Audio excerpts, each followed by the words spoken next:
Good evening and welcome to the Channel Studios here in London with your international news around the world in 5.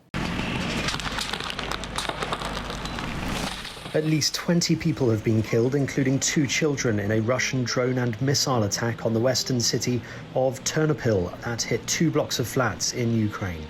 Another 66 people were wounded, 16 of them children, in one of the deadliest Russian attacks on western Ukraine since the full-scale war began in 2022. 2 other western regions were hit, and a drone attack targeted 3 districts in the northern city of Kharkiv, wounding more than 30 people. At least 13 people have been killed in an Israeli strike near a Palestinian refugee camp in southern Lebanon. The Israeli military said it had targeted members of the Palestinian armed group Hamas. It said the location was used by Hamas to plan and carry out attacks against Israel, which Hamas rejected as fabrication and lies. Israel has carried out regular airstrikes on people and places in Lebanon since a deal to end the conflict with the Iran-backed armed group Hezbollah. Most strikes have targeted Hezbollah, but Israel has also attacked Hamas in the country. All 246 passengers of a South Korean passenger ferry have been rescued after it ran aground on rocks off the country's southeast coast. That's according to the Coast Guard. Officials added that the Queen Genuvia 2 is stuck on a reef and unable to move, but there is currently no risk of it sinking or capsizing. The accident happened near Jangsan Island in Sinan County on Wednesday evening local time.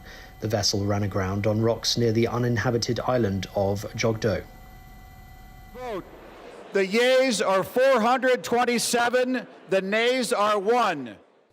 Both chambers of U.S. Congress have agreed to order the U.S. Justice Department to release its files on the late sex offender Jeffrey Epstein. The House of Representatives overwhelmingly approved the measures in a 427-to-1 vote. The Senate said it would pass the bill before it officially received it.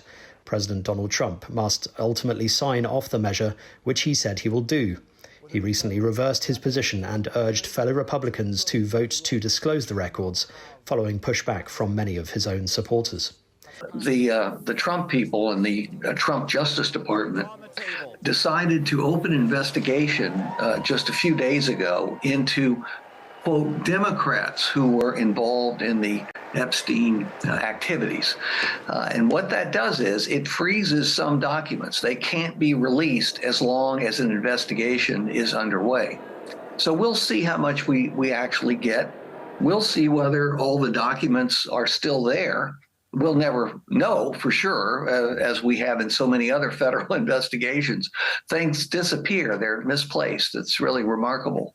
But this is a tremendous turnaround for Donald Trump. He was forced to give in because he was going to be embarrassed.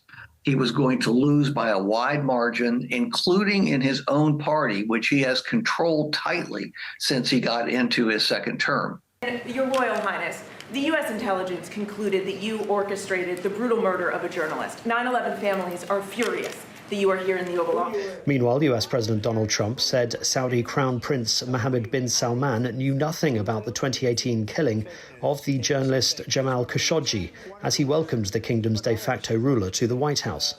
Mr. Trump's comments appeared to contradict a US intelligence assessment which determined the Crown Prince had approved the operation that led to Khashoggi's death at the Saudi consulate in Istanbul in 2018. The Crown Prince, who has denied any wrongdoing, said at the White House that Saudi Arabia did all the right things to investigate Mr. Khashoggi's death, which he called painful. As far as this gentleman is concerned, he's done a phenomenal job. You're mentioning somebody that was extremely controversial.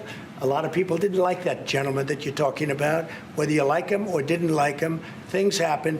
But he knew nothing about it, and we can leave it at that. You don't have to embarrass our guest by asking a question like that.